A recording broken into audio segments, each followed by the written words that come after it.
the marketplace is constantly evolving with respect to premium video, the different places that it exists, the different ways that consumers are accessing it, the way they want to watch it, when they want to watch it, day, date, and time, which was the most important thing, even when I was first buying television out of college.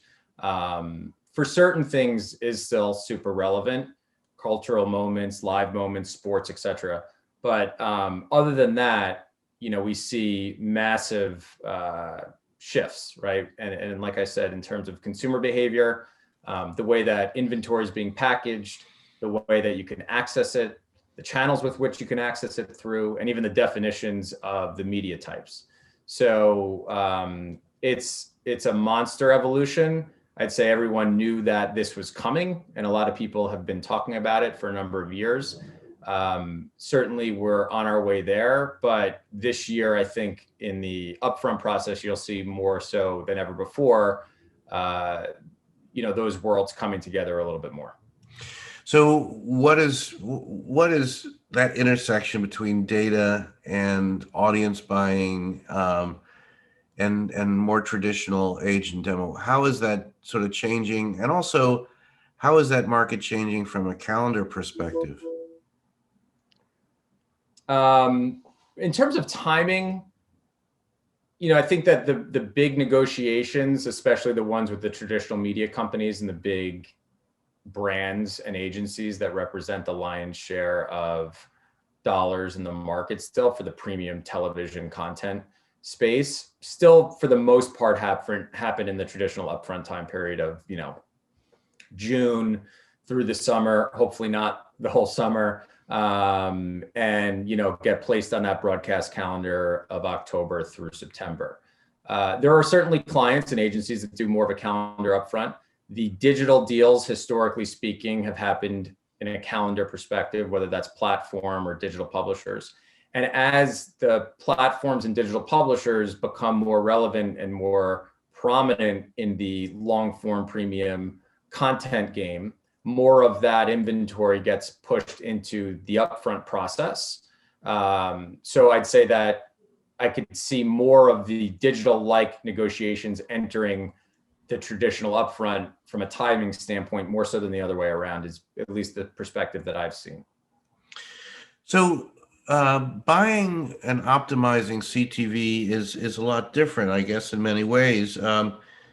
Tell us sort of the challenges of planning, allocating, optimizing CTV across through direct, through programmatic.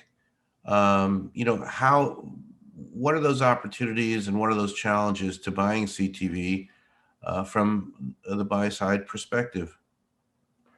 Sure. I think it's one of the most talked about and written about topics. It's something that is really interesting and fascinating to see play out here over the course of this year, but really just going forward over the next few years. The dynamics have changed. The supply and demand economics of the market have changed. Most traditional television people understand that there's only so many available impressions, however many cable networks, however many pods and units, and therefore how many people watching to do the math around impressions and rate of change. In digital, it's been endless forever, right? So supply and demand economics never really existed in digital.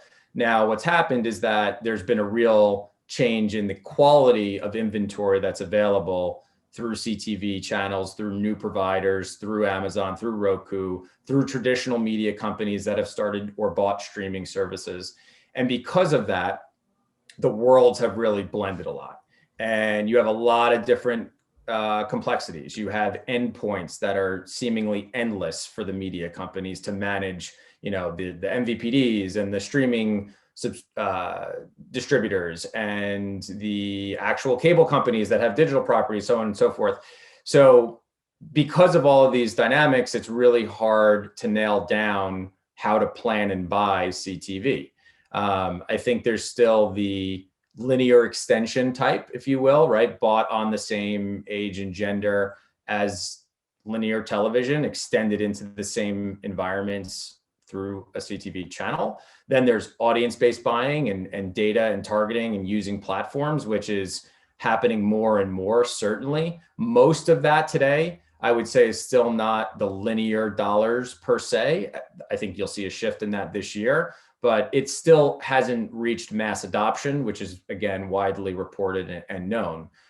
That tipping point will start to happen as more traditional companies migrate their inventory from very legacy, archaic systems into everything being DAI, the inventory avails systems coming together between digital and linear. So there's a lot of this inner workings that need to be modernized. Pod positions, competitive separation, it's endless. But there's a lot of work happening at traditional media companies to upgrade that approach. I saw that firsthand for the last few years when I was working at one.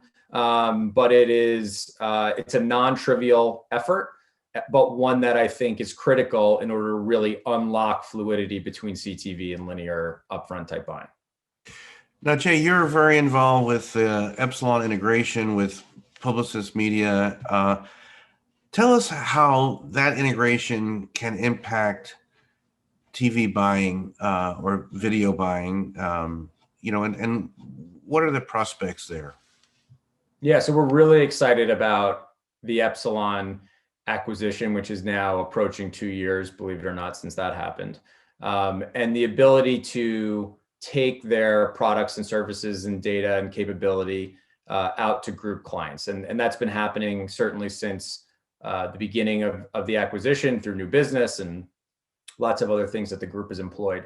But most specifically, we're launching an advanced television practice that we're going out with this quarter.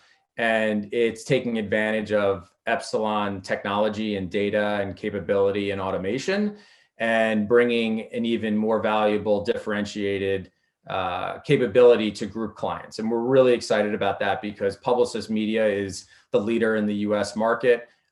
We have some of the biggest and best brand clients in the world. Their dollars need to continue to evolve and migrate into data-driven, technology-enabled mediums in the same way that we were just talking about the CTV challenge in the market. And Epsilon has a unique ability to help do that, right? And they can do that through being a data provider, measurement provider, but also a enabler of lots of different data sets from all of our partners, because working in this world, you really need to have the best of both partnership, client data, as well as your own special capability to add to that mix and bring us forward to the next phase of video buying. So Epsilon's central to everything we're doing. Our clients are really happy with everything we've been doing thus far. And I really think we're still scratching the surface. So a lot more to come, but we're really excited to bring Epsilon into this advanced TV world along with Publicis Media.